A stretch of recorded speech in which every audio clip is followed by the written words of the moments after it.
Hi, I'm Loris Alexander. This is Bridge City News, and here are some of the top stories we've been following. Groups across Alberta are rallying for the release of the pastor of Grace Life Church in Edmonton, who was charged with breaking the Public Health Act. Plus, Premier Kenney announces the next round of COVID-19 vaccinations will begin in April. And after 2 trials and a decade following the crime, Bradley Barton was found guilty of killing 36-year-old Cindy Gladeau in a hotel. Your nation, your province, your southern Alberta.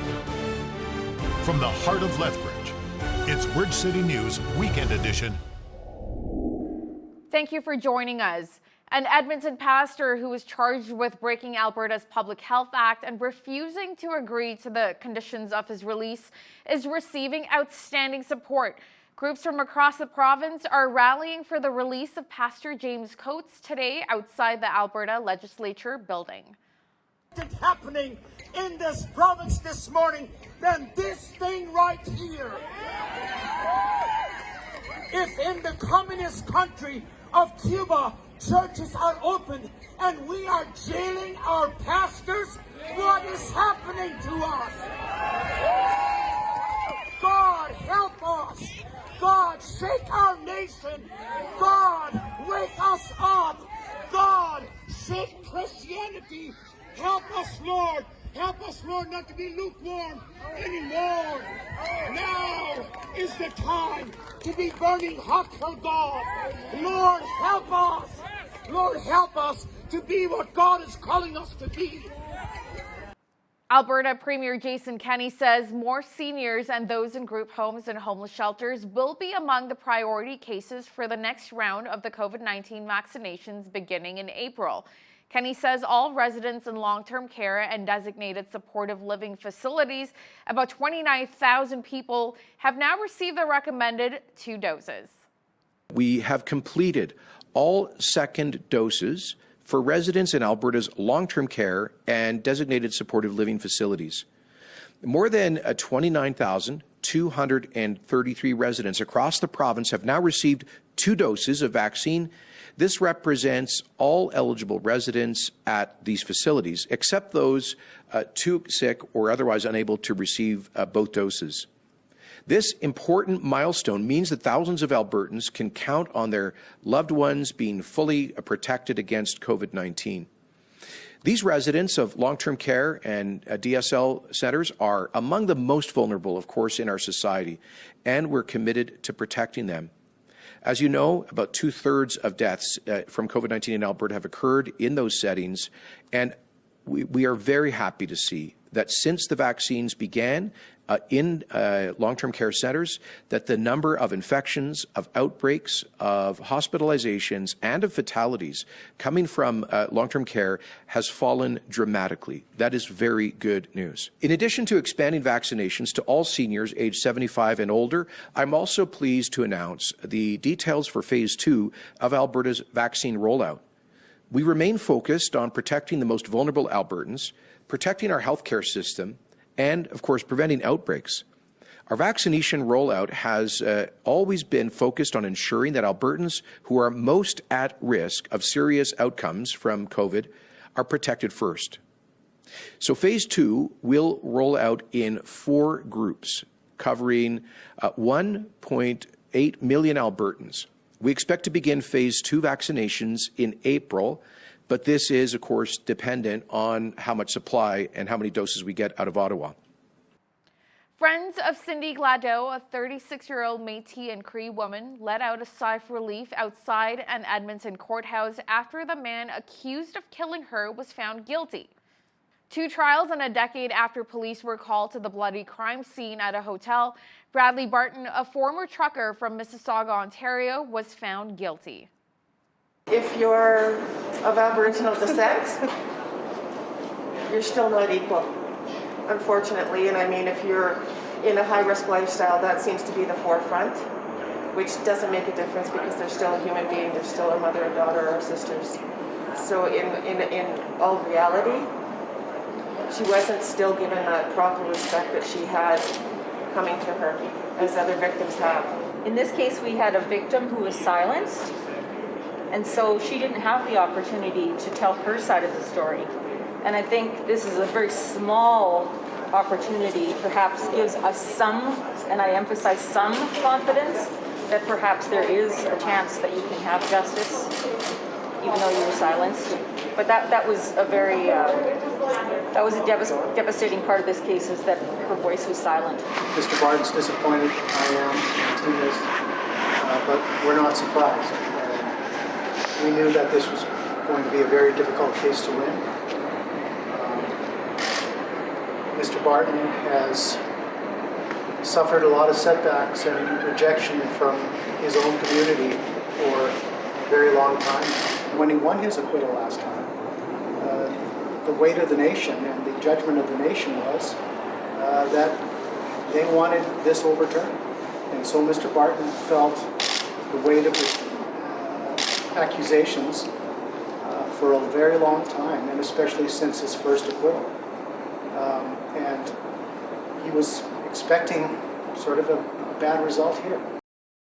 As winter storms and freezing temperatures continue to wreak havoc across Texas, many are having to fight for survival. Hundreds of thousands in the state remain without power, trying their best to stay warm and dry as damaged pipes flood homes. After she helped raise more than $3 million in assistance across the state for Texas relief organizations, U.S. Rep. Alexandria Ocasio-Cortez visited the Houston Food Bank that is working to aid those in need. When disaster strikes, this is not just an issue for Texans, this is an issue for our entire country. And our whole country needs to come and rally together behind the needs of Texans all across the state. Disasters don't strike everyone equally. When you already have so many families in the state and across the country that are on the brink, that can't even afford an emergency to begin with, when you have a disaster like this, it can just set people back for years, not just for days.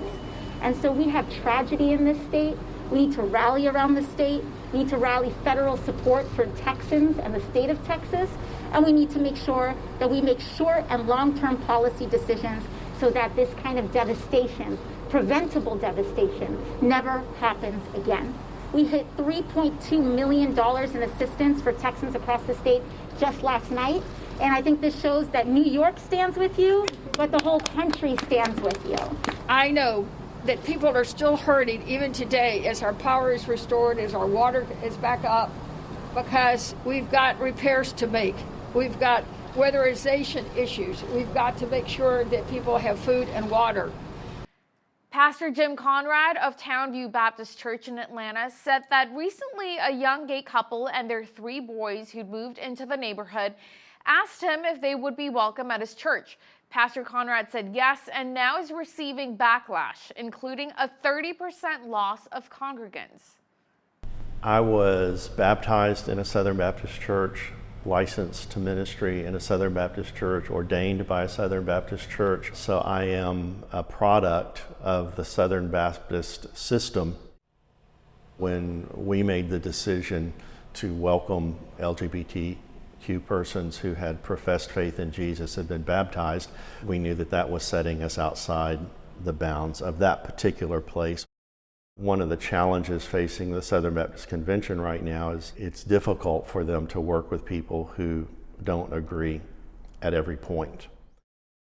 Pastor Jim was very, honest with us. This is the first, same-sex couple he's had in his church approach him, rather than just labeling us as LGBT. He got to know us as a couple, as a family.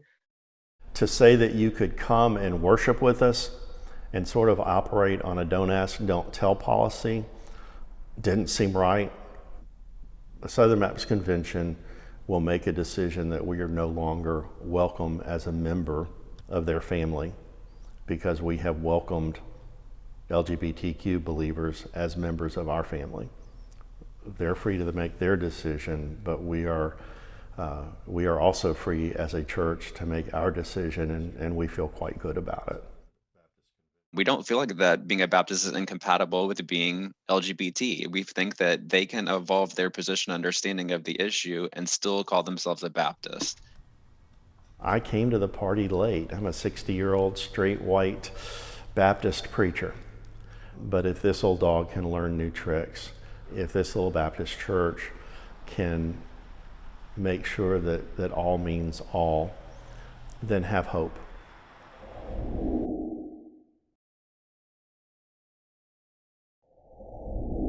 Recapping one of our top news stories, Alberta Premier Jason Kenney says more seniors and those in group homes and homeless shelters will be among the priority cases for the next round of the COVID-19 vaccinations beginning in April. And taking a look at weekend weather, it looks like there's some more wind in the forecast for the next couple of days. Just a few clouds overnight with a low of -2 degrees. Mainly sunny skies tomorrow with a high of +7 degrees, along with a west wind gusting from 70 to 90 kilometers per hour late in the morning. Today's weather is brought to you by ColumbianDirect.com. Café Coffee, specialty coffee from our family to yours.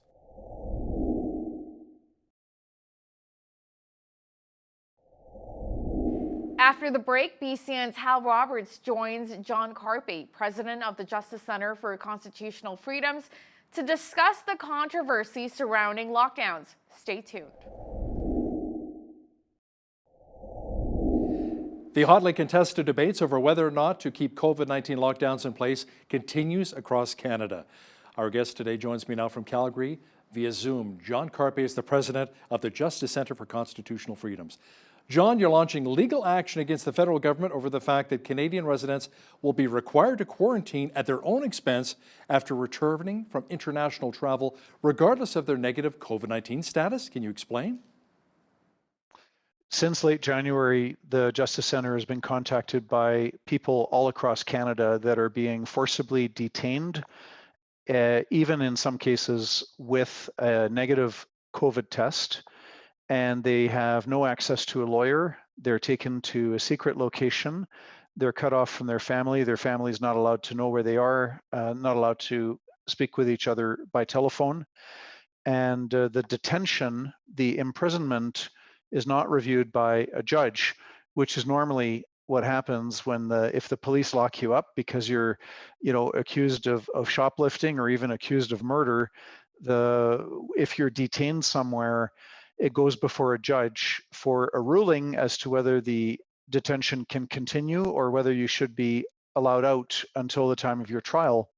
So right now in Canada, somebody accused of murder has more legal rights than a Canadian coming back to Canada on an airplane. That is very concerning. And there are cases where Canadian families are telling you that their loved ones who've returned from overseas are being held at federal isolation sites. The government is refusing to tell husbands or wives where these sites are, how we can contact them. John, how is this happening in our country, in Canada? I think it's just the fanatical extremist attitude that says that, it doesn't matter what we do, as long as we're fighting against COVID, everything's okay. We've got no rights, no freedoms, any amount of unemployment or the suffering that people experience when they're forced into isolation, or mental health harm on children, or drug overdoses, suicides. There's this attitude like it doesn't matter because even if it saves one life, it's worth it. And there's just an unfounded fear of the virus that's not grounded in reality. Because anybody who takes the time to actually look at the government data and the government statistics will know that this is not the unusually deadly killer that we were told about back in March of 2020. So it's the fear factor that causes a lot of respect for our basic human rights and fundamental freedoms and human dignity. And sadly, there are some Canadians think it's just fine for the government to lock up people, even when there's no reason why they cannot quarantine at home. Now, if Canadian citizens are being held against their will by their own government without even having committed a crime, doesn't it make sense that any human being should at very least have access to a lawyer? It should, and it does under the charter. This is why the government now seems to be backtracking a little bit on its policy.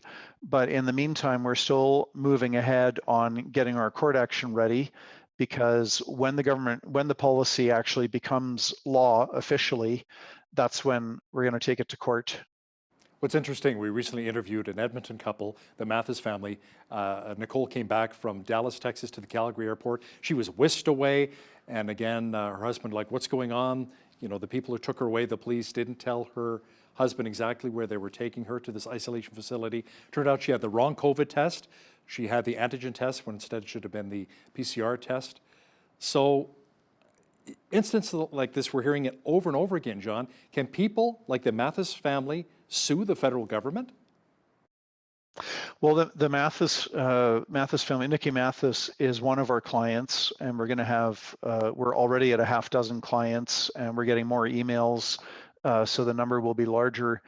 So we are going to sue at least over what's happened in the past, so we can get a proper court declaration that what happened was an unjustified violation of Nikki Mathis's charter freedoms.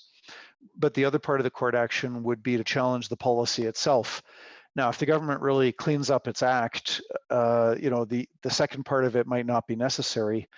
But you mentioned the PCR tests. There are medical experts and infectious disease specialists who question the legitimacy of the PCR tests, that they were never designed to diagnose COVID, and they're just not accurate or reliable. So this is another thing we'll bring up in court. Why is the federal government relying on tests that are not accurate and not reliable as a basis to deprive people of their liberty? And this part of your basic human dignity is your freedom to go where you want, when you want, to be out and about, to not be locked up somewhere is a very important charter freedom. John Carpe is the president of the Justice Center for Constitutional Freedoms, joining me right now from Calgary. John, let's talk about what's happening in Quebec. A curfew has been imposed. People are basically under house arrest. Is this constitutional or even legal? No, and we have the same lack of science. The Premier of Quebec was asked during a news conference whether this 8 p.m. curfew was going to really make a difference in terms of the spread of the virus. And his response was, we don't know. So here you have this kind of fanatical extremist attitude that, even if something, we don't even know for sure if it's going to help, but we're going to lock you up in your house, even though we don't know if it's going to be helpful. But the science tells us that COVID does not spread outdoors. And it's also rather ridiculous to think that COVID spreads more quickly, more dangerously after 8 p.m. I mean, there's absolutely no science for keeping people locked up in their houses and issuing tickets and arresting and charging people for being outside of their own home after 8 o'clock. There's just no reason for it. There's no validity to it. It's unscientific. And yet a lot of Canadians support this because they're terrified of the virus. And so anything, even something useless and unscientific, anything that might possibly perhaps help, we should just pursue it. And there's this utter lack of respect for our human dignity and fundamental freedoms. So we're turning into a police state and a medical dictatorship. We're 11 months into this. And there's no reason to think that, by June or September or next Christmas that we're going to be out of this. I used to work up in Ottawa on Parliament Hill as a national parliamentary reporter for the Sun News Network, the now defunct SNN. And I kept in contact with a lot of my friends in the media in Ottawa on the Hill there. And one of my friends, he's a shooter editor, a video journalist, Mark, he was out at a skating rink outside in Ottawa by himself wearing his mask. Like, why are you wearing your mask? There's nobody around you to physically do. No, we're supposed to, Hal. You're supposed to wear the mask. Even outside when there's nobody around you? So, I mean, maybe the fear is in a lot of people, including the media. Now, let's talk about the mainstream media. They still seem to be very supportive of the lockdown measures, John, but I've noticed more stories from medical professionals who are voicing concerns about the negative effects of the lockdowns. And I mean, they can't be really good for our mental, spiritual, or physical health. No, and that's one thing I'm thankful for, because unfortunately the mainstream media are a pro-lockdown propaganda machine. They frighten people with citing all these numbers of so-called cases, but in fact, in in the use of the English language prior to March of 2020, a case meant a sick person. And so you'd say there are, 10,000 cases of breast cancer in Canada. That would mean 10,000 people who actually had breast cancer. Or if there was, 50,000 cases of the annual flu, it meant 50,000 people who were actually sick. And for a lot of people, a case still means a sick person, because it did until March. And this is a twisting of the English language, because the media talks about COVID cases. These are not sick people. These are people with a positive result on the PCR test. But for every 1,000 so-called cases, there's about 30 sick people that need to be in hospital. So even these media headlines are fear-mongering.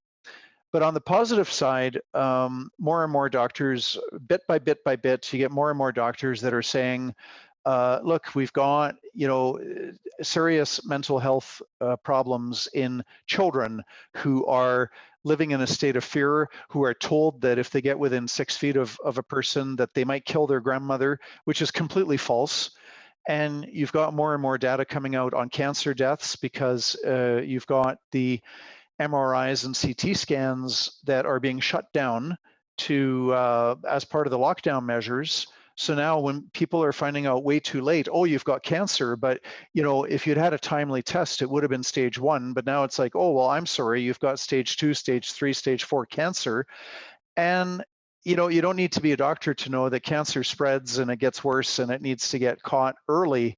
And so all of these lockdown harms, the doctors are pointing to them more and more.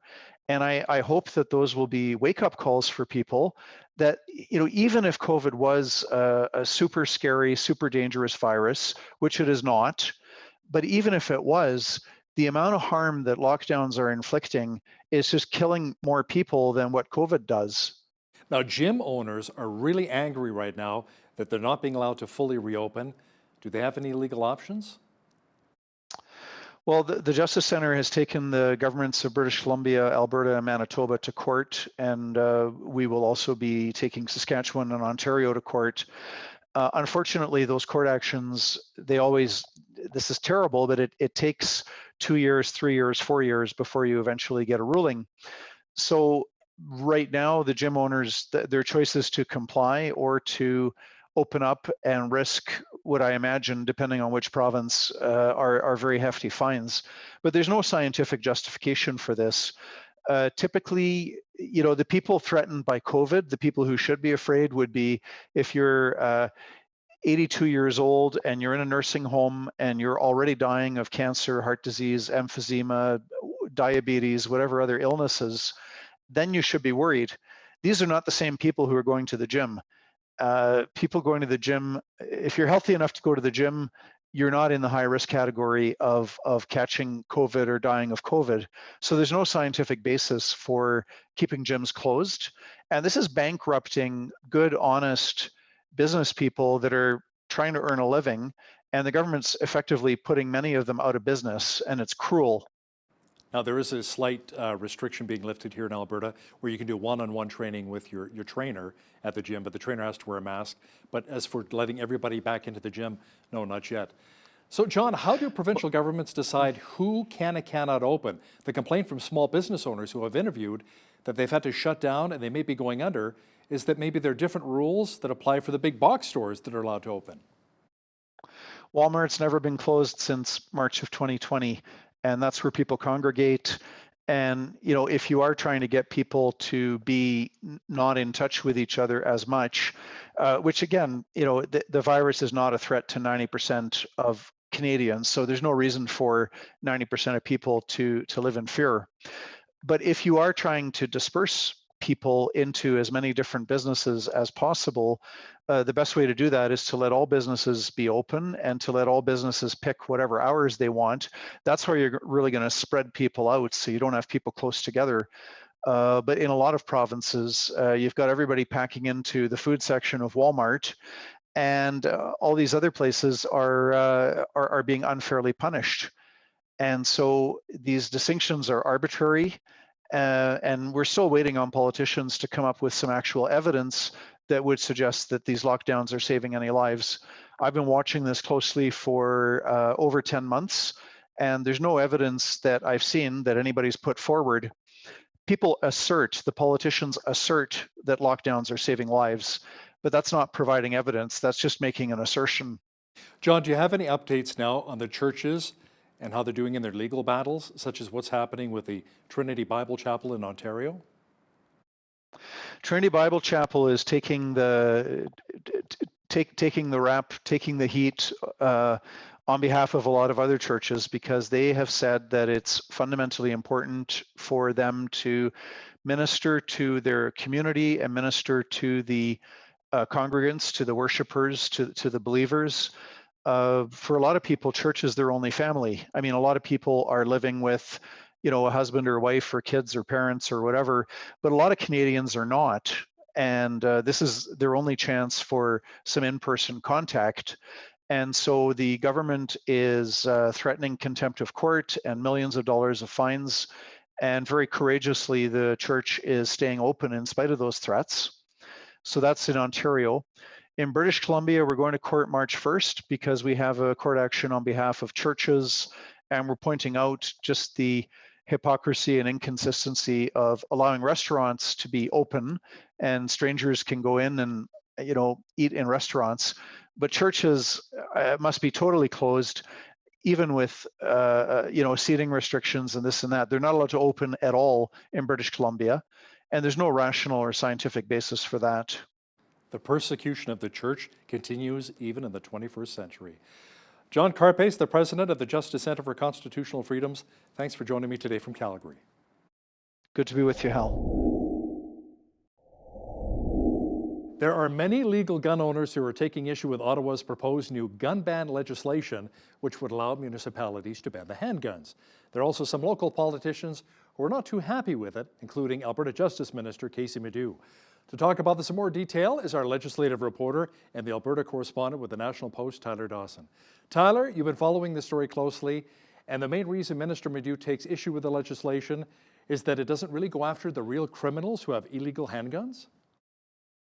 Yeah, he said basically that the Liberals are, I believe his words were, obsessively focused on law-abiding gun owners, and instead of going after the criminals who use them to commit crimes.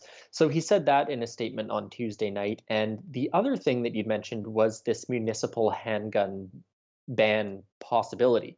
It's sort of, they've gone through the assault weapons ban, so-called. There's a gun buyback coming, and the federal government has also apparently given municipalities the power to put in bylaws about transportation and things like that would essentially make it impossible to own a handgun in a city. Now, the issue with this that the Justice Minister points out is that municipalities are the province's jurisdiction. So they're sort of saying that, well, this is our jurisdiction, not yours, so you can't do this. And that is perhaps a little bit debatable in terms of the clash between province and federal governments. But the other thing that's happened and has been going on for a while, sort of in the background here, is a private member's bill from the Brooks Medicine Hat MLA that would basically limit the power that Alberta municipalities have to even put these laws into place. And Calgary Mayor Naheed Nenshi was asked about it. He said, look, maybe we'll do this, maybe we won't. But the issue that he saw in it was there should sort of be one law across the entire country. So the whole thing is sort of an odd scenario. And, even people, I think, who are instinctually inclined to support this sort of thing are maybe scratching their heads a little bit about how it might work. So Brooks Medicine Hat MLA, as you mentioned, Michaela Glasgow has introduced that bill that would limit the ability of municipalities in Alberta to restrict the activities. So, but how would that actually work, Tyler, with the proposed new federal legislation? Yeah, it's a great question. And I don't know if anyone actually really knows the answer just yet. There's been some hints that the UCP is going to expedite this private member's bill to try and get it passed into law. And then I suppose at that point, it becomes a question for the courts, most likely, if, say, Edmonton decides to put this in place and then someone challenges it. It's frankly a little bit of a mess. But of course, the other thing, because there's always so many things happening on these sort of interjurisdictional issues, is there may be a federal election coming. And this law, these new gun restrictions might not even get passed into law before something like that happens. So at the end of the day, this could be, a bunch of noise about what amounts to being nothing.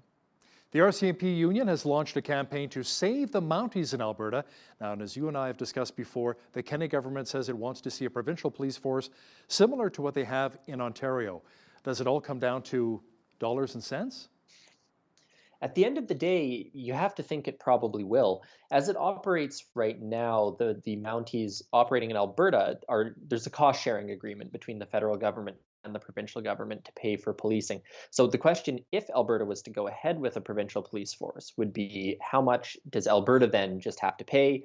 Will there be any grant money or something like that coming from the federal government? But at the end of the day, yeah, I think it probably is going to be a matter of cost. Now, this is obviously linked in with some other issues that you and I have talked about before.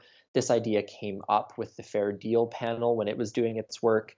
There have been issues with rural crime. Rural residents and those in smaller towns have been concerned about RCMP response times, things like that. The UCP has sort of argued that perhaps a local police force would be better able to address these things. So the National Police Federation, representing RCMP members, is sort of going through this campaign, pointing out the good stuff that RCMP members do in the province, and trying to make the case that this is a more efficient, more affordable way to do policing. So, also to some extent, I think, fighting for the jobs of their members. Even though Alberta has seen variants of the COVID-19 virus, Dr. Dean Henshaw says that will not hinder the province's reopening plans. Tell me more about that. Yeah, that's the gist of it. She's said basically that they haven't set a threshold for these cases to at what point they're going to say, whoa, we need to slow down. So we have around 200, 250 perhaps now cases of the variants in the province, but they've really been only growing by about a dozen cases per day on average. So at this point, medical officials and the government, watching this very, very closely. But these are still by no means the dominant strain in Alberta. They are not spreading, wildly or overtaking the other variant, the main variant. So she's basically saying a wait and see approach, I think would be fair to say. But certainly they haven't rushed forward on reopening things that are currently closed. Tensions continue to rise between government health officials and various church leaders across the country. Now, here in Alberta, the pastor of Grace Life Church just outside of Edmonton continues to host Sunday services in excess of the gathering size rules of 15%. Pastor James Coates turned himself into police on Tuesday, and he's being represented by James Kitchen with the Justice Center for Constitutional Freedoms. Yes. So this has sort of been a little bit of an ongoing drama. And last weekend, the RCMP went to the church, and he was basically charged for violating public health orders. And he's sort of consistently maintained, his lawyers have consistently maintained that he's exercising his charter rights to freedom of religion, freedom to worship, things like that. And as it stands now, he's actually still in custody. He was sort of arrested for refusing to abide by the public health orders and ignoring a judge who had said that they ought to be enforced. And he had a bail hearing this week where he basically said that he was not going to follow the rules, and so he's held over until his next bail hearing. So he's still behind bars at this time. So yeah, there have been a few other cases of this across the country. We saw it in Montreal a little bit at the start of the pandemic. There have obviously been plenty of concerns among religious Canadians about their ability to go and worship. But this is certainly the, let's say, the most high stakes example, I would say, that we've seen so far, certainly in Alberta. Yeah, also the church in Steinbach, Manitoba as well. I just never thought I'd Yes. see the day a pastor being arrested for preaching the word of God. We live in unprecedented times right now, Tyler. Now, the NDP is questioning the UCP rollout of $1,200 checks to essential workers as part of a cost-sharing program between Alberta and Ottawa. Now, Alberta's spending $118 million and the feds $347 million, and the money will be going towards different sectors, including nurses, childcare workers, but the opposition is wondering about maybe some retail workers? Yeah, so the idea is that this is a little bit of money, a little bit of support for people who have, sort of been at the front lines of the pandemic, whether that's, someone's been working at the gas station, someone's been working in the hospital kind of thing. And the NDP has basically been concerned that the details of who this money is going to go to hasn't been clear enough. Obviously was going to go to people like nurses, but what about the people who've been working in grocery stores and things like that? So the UCP says details are coming on this.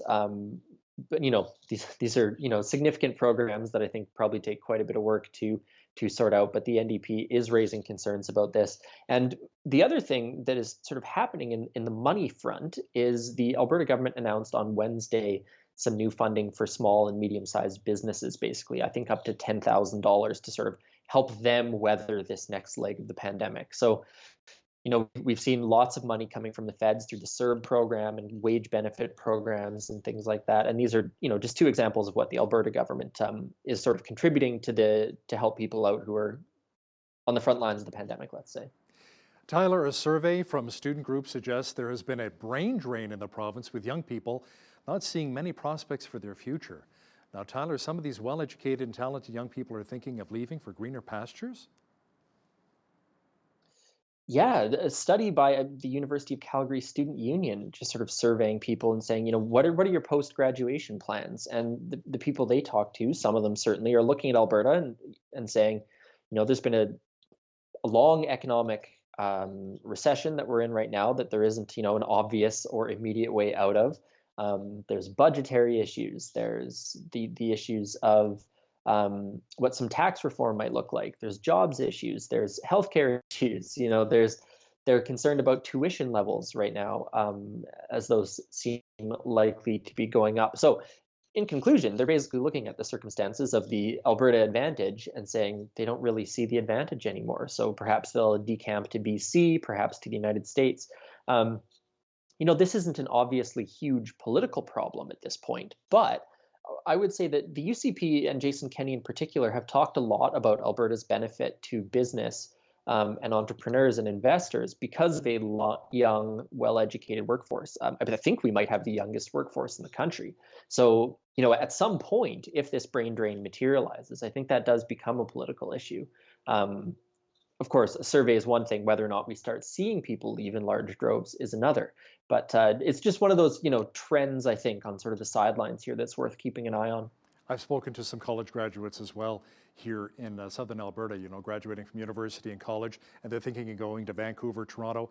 Let me tell you, it's an eye-opener, especially if you want to try and save up to buy your first home. A fixer-upper for $1.6 million. Then they're like, well, maybe Alberta is looking pretty good right about now, A longer-term care association has been lobbying the province to shield it from lawsuits related to deaths during the COVID-19 pandemic. Tyler, there appear to be a wide variety of class action lawsuits against home operators across the country.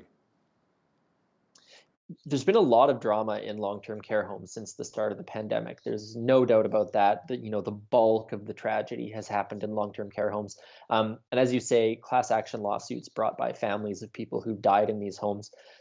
So basically what operators are saying is they sort of want to be shielded from liability in a way that I believe other medical professionals are. They're saying that, look, if you can sue us for someone in long-term care passing away, then our business model essentially is broken. It would destroy the ability of these homes to operate. Now the lawyers involved in the class action lawsuit saying that, well, no, this is a way for you to try and sidestep accountability, to avoid accountability. And the government so far has not given any indication that they are going to go ahead with something like that. They're aware of the requests, they're aware of the lobbying, but they aren't obviously moving ahead with it just yet. But I think that's important because so many people have had a loved one in long-term care. So many people have had a loved one who's been lost in long-term care. It's an accountability mechanism to some extent. But it'll be quite interesting to see if any jurisdictions in the country go ahead with something like this, in the wake of so much tragedy in these places. Now, Tyler, before I let you go, I want to talk to you a bit about the Edmonton Football Club. It sounds like they put a patent on or a trademark on the Edmonton Elk as a potential name. As a former Eskimos, the Edmonton Elk. What are your thoughts? Yeah, that's not bad. It's better than the Edmonton Empire or whatever the other option was. Or the Evergreens, I mean, I know right? there were a number, but yeah. I can live with Elk. I think so. We couldn't have had a third Rough Riders team, though. That would never work. So that's right. Our legislative reporter and the Alberta correspondent with the National Post, Tyler Dawson, thanks for your time. Always a pleasure, Hal. With heart disease growing in Canada, there's a real focus on how to care for our cardiovascular health. Stats say heart disease is one of the leading causes of death amongst Canadians. Our guest today is Dr. Clayton Coggino. He's a naturopathic doctor in Lethbridge with Well Vitality Health Clinic. He's also done some training in conventional medicine with a Bachelor of Science in Exercise Science Kinesiology and doing 3 years of research on radiation and cancer at the University of Lethbridge. Dr. Coggino, welcome back to Bridge City News. There's a doctor in the house. Thank you for having me. Now, heart disease is a pretty common ailment these days, and a lot of my family members have also been affected by this. But the good news is that to some degree, it's preventable. Can you explain how it's preventable? A lot of causes of heart disease are preventable. Some are hereditary, of course, but we can do things like eat healthy.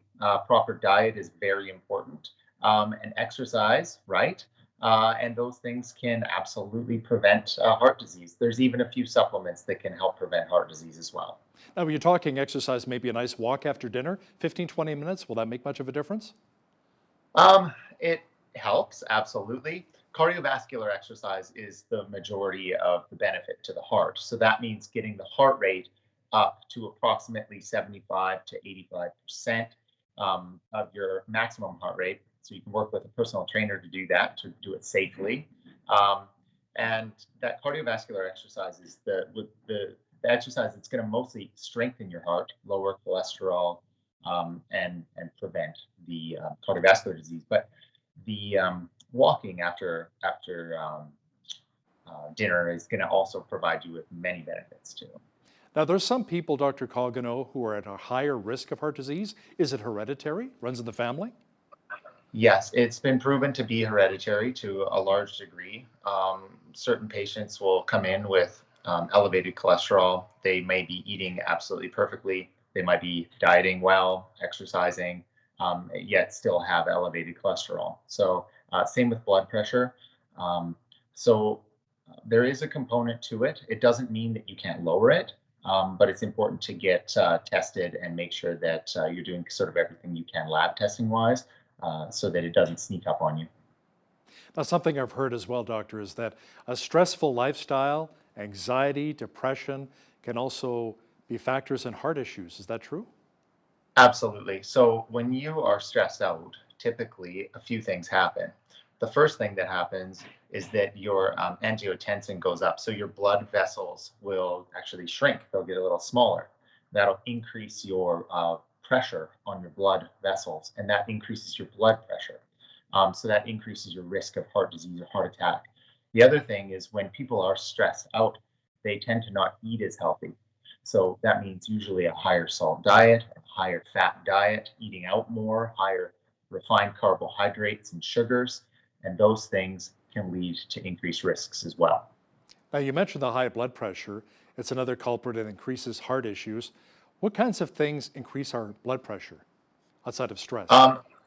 Yeah, so stress absolutely does. There's a lot of other things that can increase blood pressure.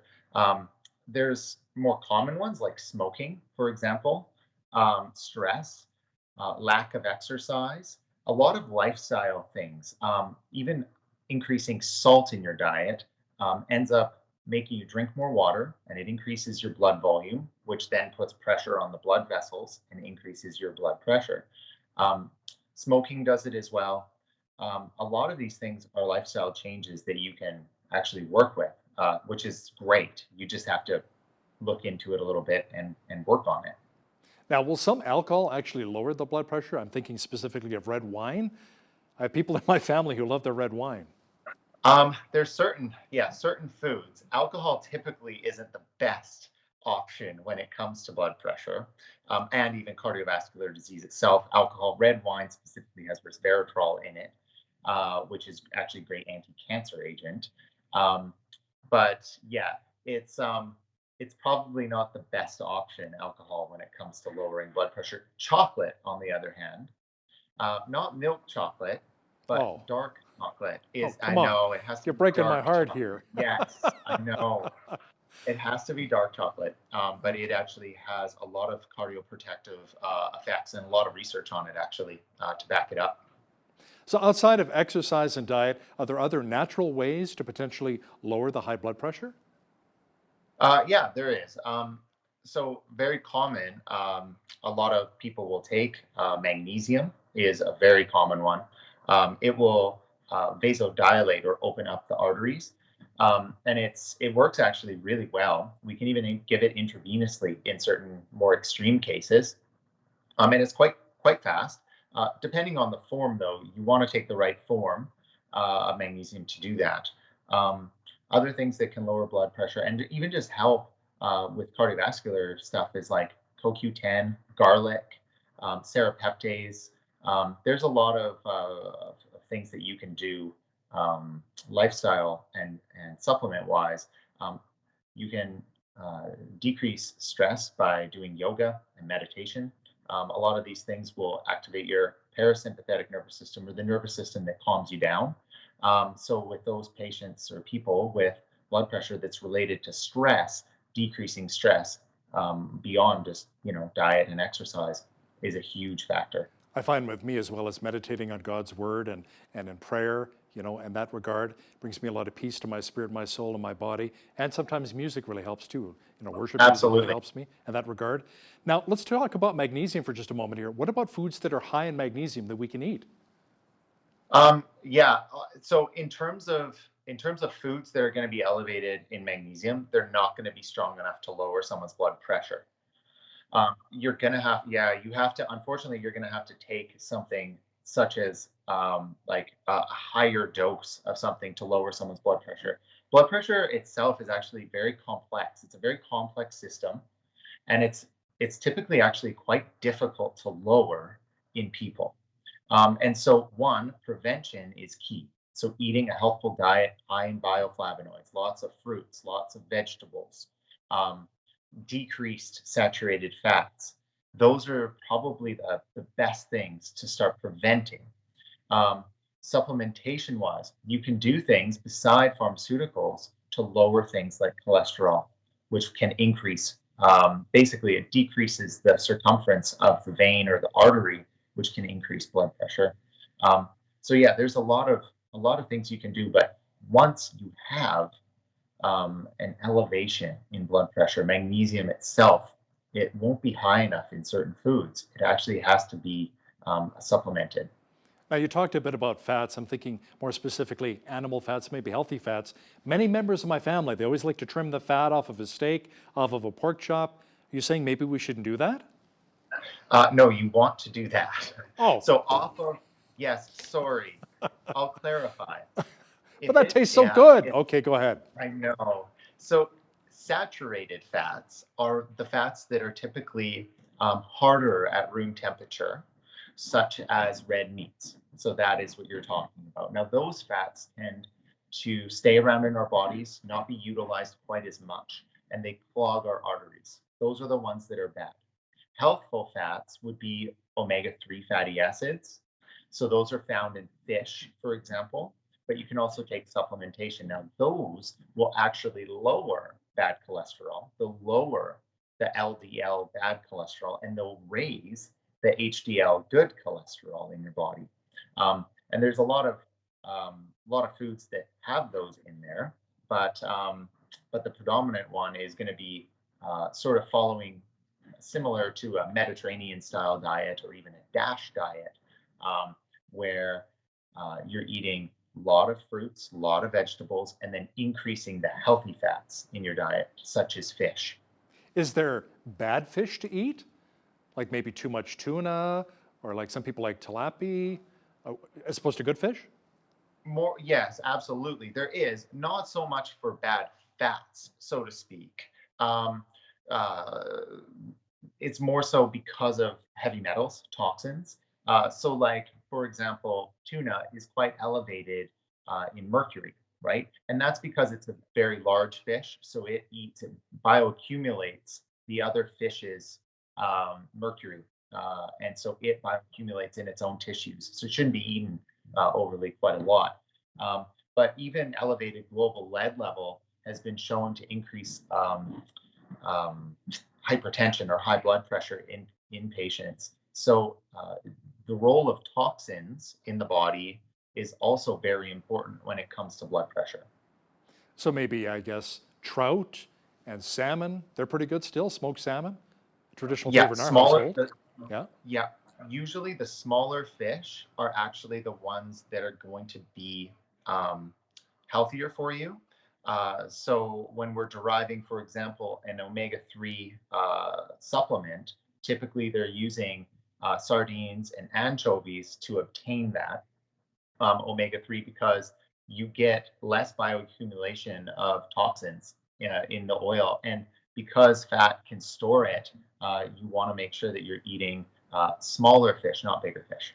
How about shellfish like crab and lobster? Do we still find the omega-3s in those?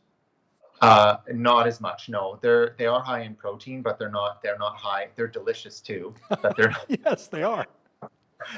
but they're not high in the omegas like salmon would be. Okay. How about natural supplements that can really reduce the risk of heart disease, Dr. Cogano? Okay, so beyond omega-3s, which are probably one of the primary ones, one of my favorite that I like to suggest is actually, it's called Crataegus. It's hawthorn. And hawthorn, it's the leaf and berry that grow on hawthorn trees. Wow. And you'd think, well, that's weird, but every single bit of research on hawthorn shows benefit for your cardiovascular system. You can even drink it medicinally as a tea. You don't even have to take it as a supplement. It's safe in pregnancy, is how safe it is. So that's when we know something's extremely safe, is when it's safe in pregnancy. But it vasodilates, so it helps to lower blood pressure. It is a cardiotonic, so it strengthens the blood vessels and strengthens the heart muscle itself. And it can even help to regulate the heartbeat itself if you have an irregular heartbeat. Let's talk about the body mass index. Sometimes I think that can be really misleading, especially for people who work out and they've got, solid muscle mass. Somebody my height, 6'4", it says you should be about 180, 185. I was that in my playing days when I played football in high school. I was a bone rack. You could count every rib on me, right? But now that I'm over 200 pounds, 230 or so, I feel good, I feel strong. But it says, no, you're way over, you're obese. And I'm like, what? Come on. How much stock do you put into that for heart health and BMI? Yeah, it's important. It absolutely is important, but it isn't the be all end all because there's a lot of people out there nowadays that are working out. And so therefore, they're perhaps not very tall, but they weigh more because muscle weighs more than fat. And so we have to take that into account. So if I see a patient that's lifting weights and is otherwise very healthy, but their BMI is over, then we can correlate that with saying, okay, no, this person actually has a large, what we call fat-free mass, meaning more muscle, more bone density, and their risk is going to be lower. Now, if I see someone that comes in that's sedentary, that doesn't move, that's not exercising, that isn't eating right, and their BMI is elevated, then you know that that's going to correlate very clearly with an increased risk of cardiovascular disease. Now, we only have about a minute left here, Doctor, but what would you say to somebody who's older, maybe thinking about starting an exercise regimen to get their heart healthy once again, maybe improve their bone density, which is important as you get older? How would you maybe get this person to start working out? What's the first step for that? Well, I think you want to be safe with it. So I think it's an important thing to start slowly. If that person has never really worked out or exercised before, they could get a personal trainer or come for advice to a professional, to their medical doctor, getting lab testing, making sure that things are good internally, making sure, that they're able to do that exercise. It's important. I think the number one thing, though, is that they find something that's fun for them, because that's really the biggest issue with patients' compliance to exercise is that they feel like it's an extra job. It's not something that they enjoy doing. So you want to start slow, but you also want to find something that's enjoyable to do. Yeah, like cross-country skiing in the wintertime, maybe lawn bowling or playing tennis in the summertime or golf. That's good too, right? You get your cardio in, you get some few good swings in. That's right. It's good to get out. Outside especially is nice right now. That's awesome. Thank you so much for your expertise today, Dr. Cogano. Clayton Cogano is a naturopathic doctor in Lethbridge with Well Vitality Health Clinic. We appreciate your time. Thank you so much for having me. On behalf of all of us here at Bridge City News, I'm Hal Roberts. God bless, be healthy, and thanks for watching.